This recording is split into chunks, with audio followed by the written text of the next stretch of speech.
Rangkaian yang hanya seperti ini, dengan beberapa part dicetak menggunakan printer 3D, itu mampu menghasilkan tenaga dorong sampai bisa menggeser beban manusia.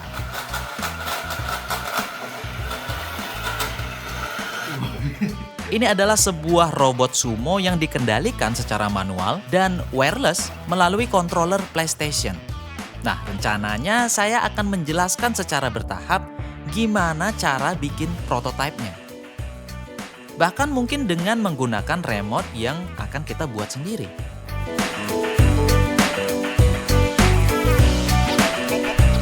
Robot sumo yang saya tampilkan di sini sebelumnya itu sudah pernah dilombakan dan menang.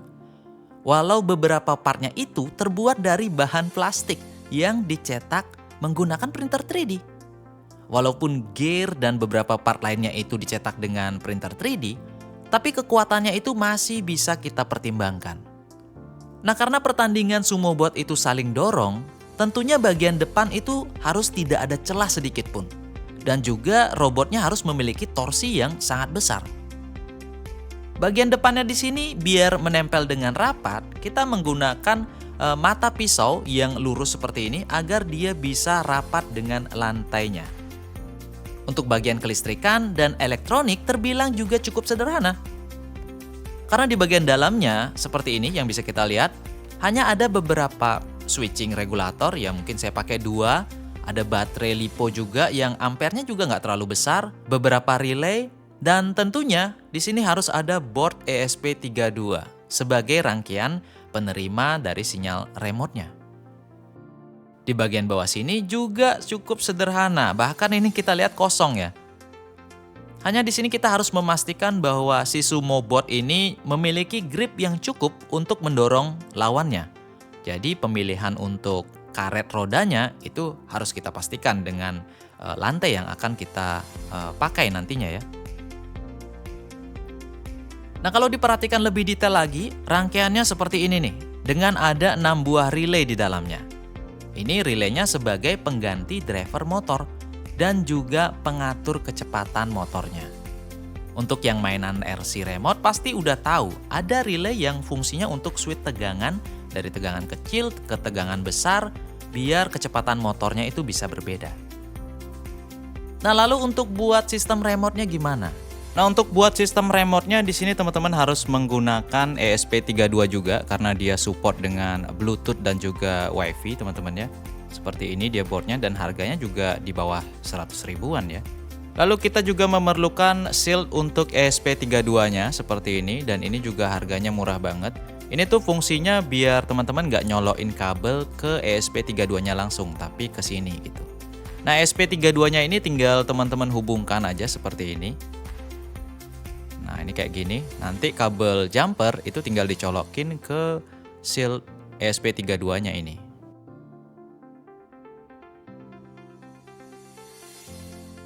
Nah, terus yang lain kita juga perlu breadboard. Ini namanya breadboard karena di sini kita akan melakukan prototyping sementara gitu ya. Kita akan menggunakan breadboard untuk mencolokkan komponen lainnya seperti LED, terus ada juga resistor dan juga kabel jumper. Jadi dari shieldnya tadi itu kita colokin ke breadboard menggunakan kabel jumper seperti ini. Terus kita mulai sambung teman-teman ya. Jadi LED-nya kita pasang-pasang dulu. Ini ada 4 buah LED yang dimana akan mewakili atas, bawah, kanan, dan kiri seperti itu.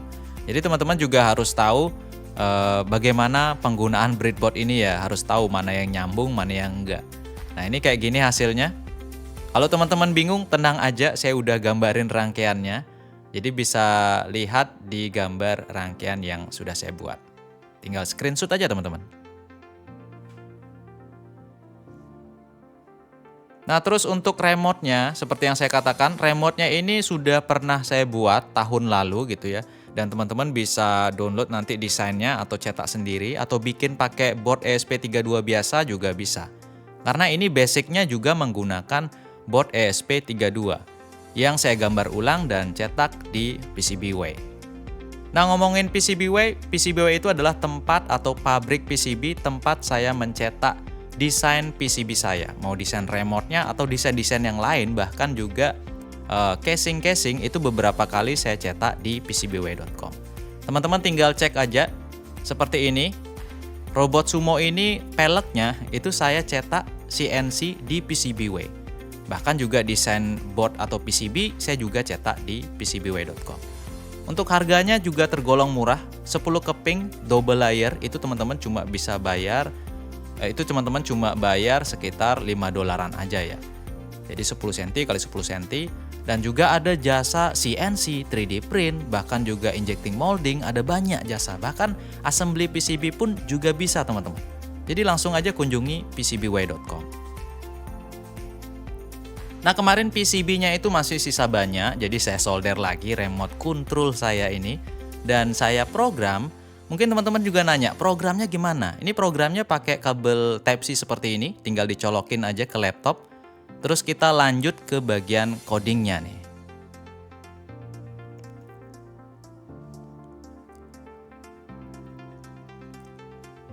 Nah, di bagian coding juga saya rasa ini cukup sederhana. Teman-teman tinggal cari referensi ESP32 ESP Now. Maka akan muncul beberapa contoh coding yang kita harus includekan beberapa library tertentu. Ini adalah coding pemancarnya atau bagian remote-nya yang saya arahkan kursor di sini. Pertama itu teman-teman harus menentukan MAC address dari si penerima atau si receiver-nya. Jadi harus tahu MAC address ESP32 penerimanya dulu gitu ya. Nah, di sini kita tuliskan, ini ganti nanti MAC address-nya. Kalau teman-teman copy, jangan khawatir, ini codingnya sudah tersedia ya di keterangan video ya. Jadi tinggal ganti aja MAC address ini. Terus beberapa variabel teman-teman harus buat juga. Nah, ini untuk menampung data yang akan dikirim. Gak usah terlalu banyak, seperlunya aja. Ini terlalu banyak ya.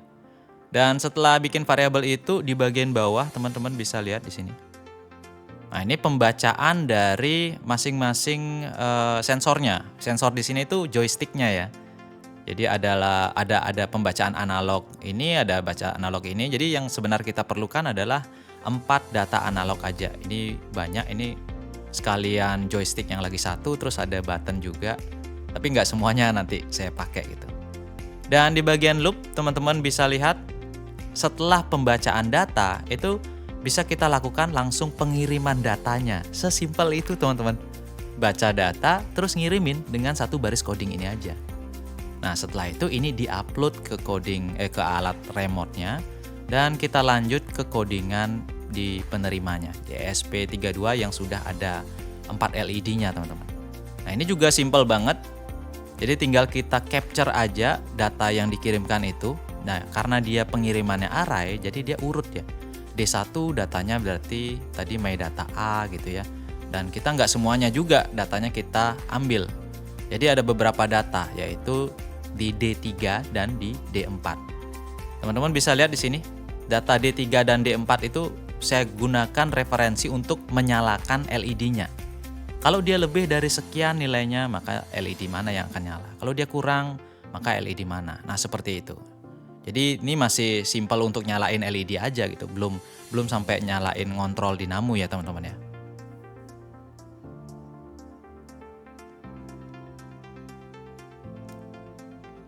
Oke, kalau mau teman-teman lanjutin ke ngontrol dinamo gitu ya. Jadi teman-teman cari referensi rangkaian high bridge. High bridge ya nggak usah langsung ke MOSFET aja. Kita pertama bisa gunakan rangkaian referensi untuk relay. Jadi kalau MOSFET itu kan kita bisa kontrol kecepatan gitu ya. Kalau relay ya on aja gitu. Kalau maju dinamonya maju aja gitu. Tapi kalau teman-teman mau belajar yang pengontrol kecepatan, bisa pakai MOSFET. Jadi hybrid yang MOSFET itu ada juga berupa IC, ada juga berupa MOSFET bijian gitu. Jadi tergantung teman-teman aja gitu. Jadi referensi saya pertama pakai relay aja biar tahu maju dan mundur aja.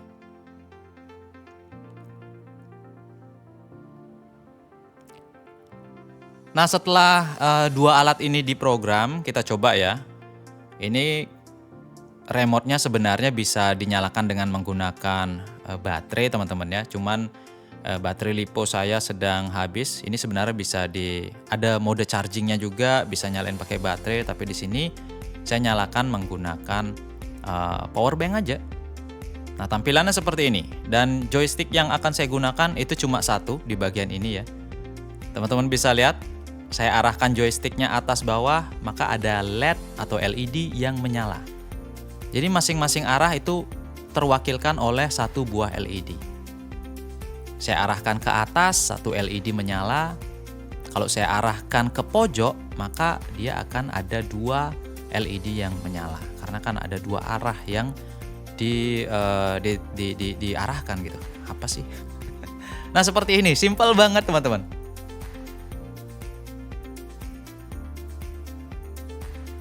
Nah, terus gimana untuk desainnya teman-teman ya? Banyak yang nanya software desainnya apa? Software desainnya adalah Fusion 360. Jadi teman-teman download aja gratis. Dan setelah download itu kita juga bisa gunakan trialnya. Atau kita bisa gunakan lisensi studentnya atau educationnya gitu ya. Penggunaannya gampang banget kalau teman-teman sudah terbiasa dengan gambar teknik. Nah, gambar teknik tuh kayak gini nih. Kita gambar dulu dua dimensinya gitu ya. Dan kita bayangkan objek 3D yang kita akan buat itu dibagi seperempatnya. Karena ini silinder gitu ya. Atau dibagi dua gitu. Setelah selesai kita bisa langsung jadi objek seperti ini. Nah, mungkin butuh proses sebenarnya teman-teman ya. Tapi ini saya tunjukkan contoh simpelnya aja. Jadi kita tinggal bikin lubang, terus kita tinggal bikin variasi lubang juga biar kelihatan kayak pelek mobil gitu ya. Dan nanti untuk melubanginya itu kita tinggal extrude saja. Atau tinggal kita drag seperti ini dan dia sudah lubang. Sama seperti lubang ini juga, misalkan saya mau cekokin dia 5 mili, terus kita kasih pinggiran gitu ya, chamfer seperti ini, maka dia akan ada listnya otomatis kayak gini. Nah, gini nih. Seperti itu contohnya. Dan terus gambar sampai jadi bodinya utuh gitu teman ya. Jadi gambar juga bodinya, caranya juga sama dengan gambar 2 dimensi dulu, nanti baru diubah ke objeknya. Di sini juga kita buatkan lubang untuk mengencangkan as dari motornya, biar motornya itu asnya nggak licin ya. Jadi di sini kita buat lubang yang ada dratnya sehingga kita bisa masukkan baut nanti untuk memegang as dari dinamonya. Nah, seperti ini. Semudah itu membuat ulir drat seperti ini ya.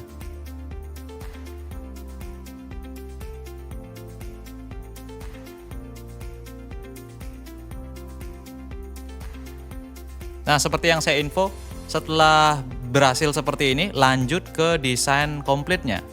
Jadi setelah komplit lalu di assembly, dia akan bertampilan seperti ini. Dan nanti ini per partnya itu teman-teman bisa cetak menggunakan 3D printer atau menggunakan CNC gitu ya. Nah, ini bisa di disable sehingga ada bagian yang tampil, ada bagian yang menghilang. Itu mungkin teman-teman mau ekspor biar bisa dicetak 3D printer, silahkan.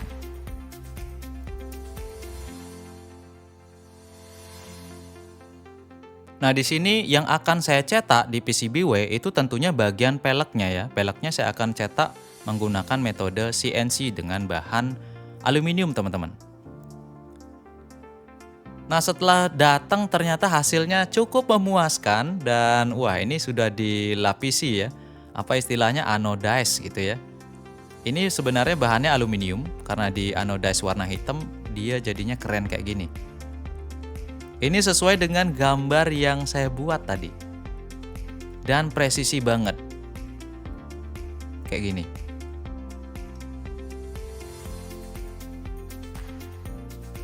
Sampai drat bagian dalamnya juga presisi, teman-teman.